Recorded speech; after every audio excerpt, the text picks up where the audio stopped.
Greetings everyone, I'm Mar. Once again, this is my opinion. As you can tell, we are continuing our trek through the Everybody Loves Raymond episodes. We are now on episode 15 of season 4, Robert's Rodeo. Just 9 episodes left and then we'll be on season 5 with Italy.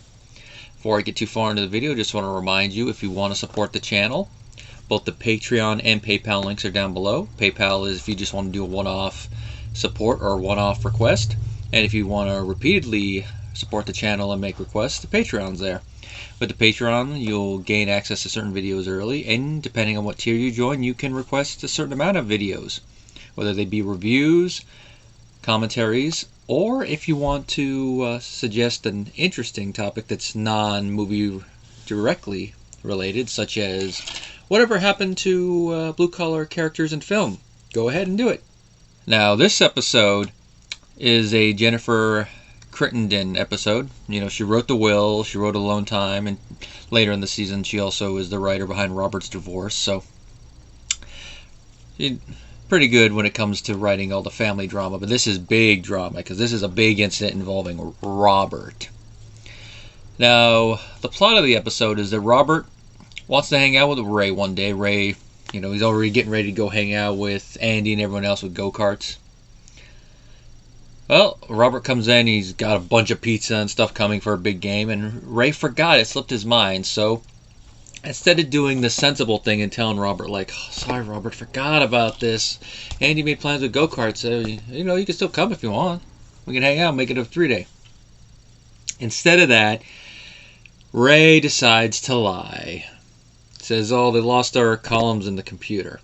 So he goes, hangs out with Andy, Robert cancels the pizza, and as we find out later, he takes an extra shift at work where he gets hurt because some people were running an illegal rodeo in Queens, which is a little bit far-fetched when you think about it, but apparently that aspect of the story is inspired by real events, because they mentioned in the commentary that one of the writers, I believe it was Jennifer who found it, found this article in a newspaper where there was an illegal rodeo being held in Queens and some of the animals escaped. So that aspect of it is based in reality. Well, one of the animals that escapes in the show is a bull. It goes right for Judy. Robert distracts it, and then the bull charges him, and he ends up getting gored by the bull right in the tuchus. Now, the running joke with that is that he says upper thigh, but I think it's because that's one of those things, like you get gored in the ass by a bull. I think you're going to be like, oh, yeah, that hurts. You're going to be a little sensitive when it comes to saying that. Now, when Ray finds out the reason that Robert was at work is he took an extra shift, he feels guilty about it. He tries, to talk with Robert about it, but Robert gets a little bit more annoyed. Especially considering the injury, instead of going home when he's released, he has to move back in with Frank and Marie. So as Phil Rosenthal put it on the commentary track, that for Robert, 1 step forward, moving out, now 2 steps back. And this is going to be Robert's little arc for the next few episodes. Let me just... Let's see. It's going to be all of the next disc. And then he's moves back out at the first episode of the 5th disc. So the next 6 episodes he's going to be like that. Which of course is just sad for him, but it's what happens. Ray does go and visit Robert once he's back in Frank and Marie's house. And of course, since a couple seasons ago, Ray does go and visit Robert once he's, secure at Frank and Marie's. Of course, he's staying in Ray's old room because last season, Frank got rid of Robert's old room, and that's now the jacuzzi room. And it's a little weird seeing Robert lay in that room. He's like, my old room.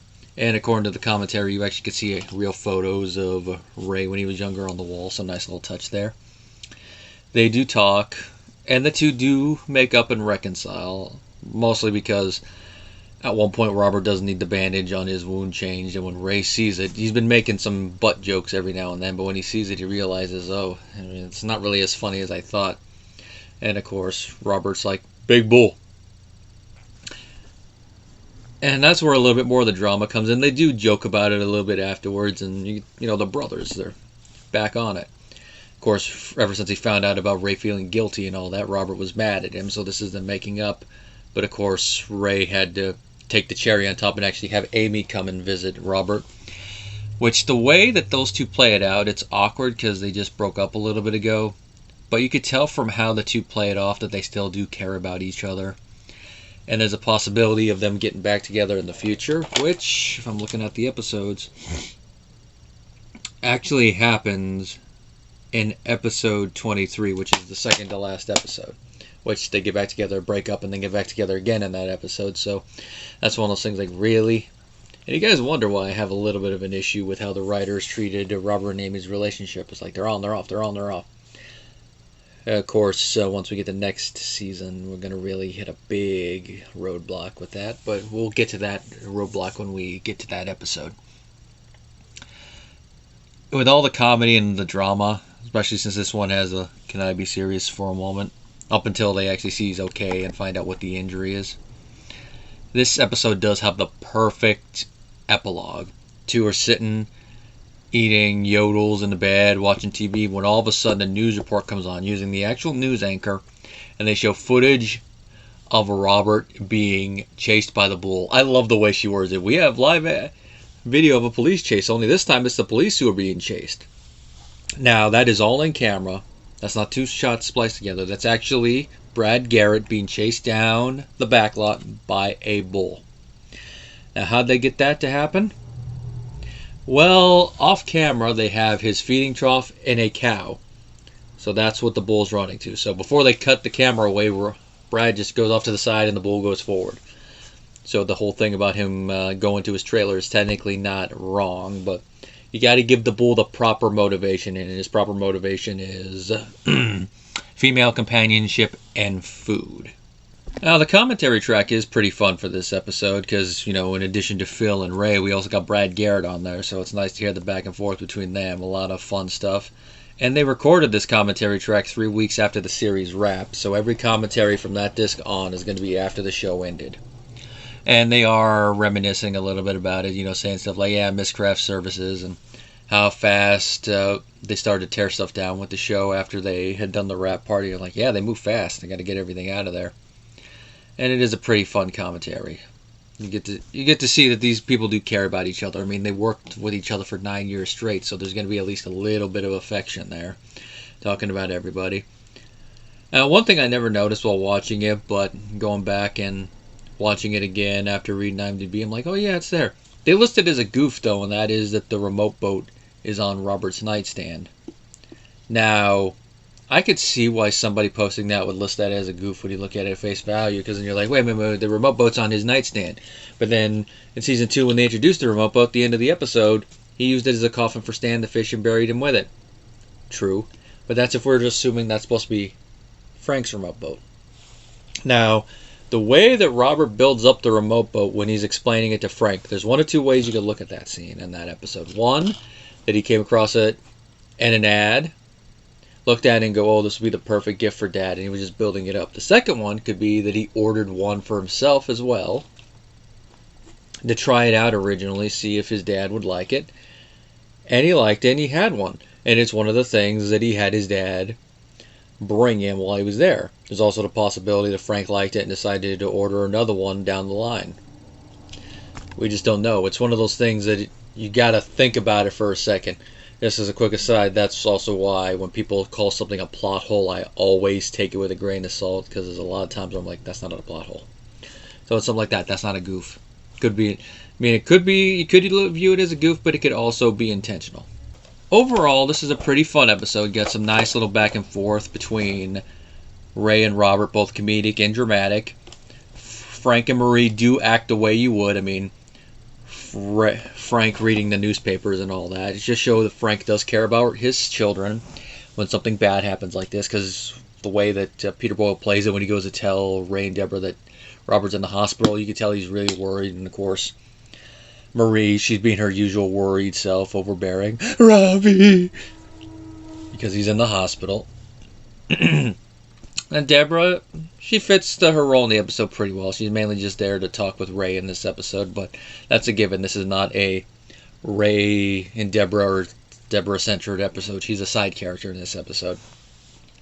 And the way that the two brothers fight and make up, definitely is very believable, despite what a certain VKM would say about brothers not fighting. And of course, that ending shot, you gotta love that. So definitely an episode to not skip. If you're watching the episodes in sequence and you're thinking of skipping some, this is definitely not one to skip from Disc 3. Actually, looking at it, I don't think any of the episodes on Disc 3 are skip worthy. I'm going to see what episodes after this are skip worthy.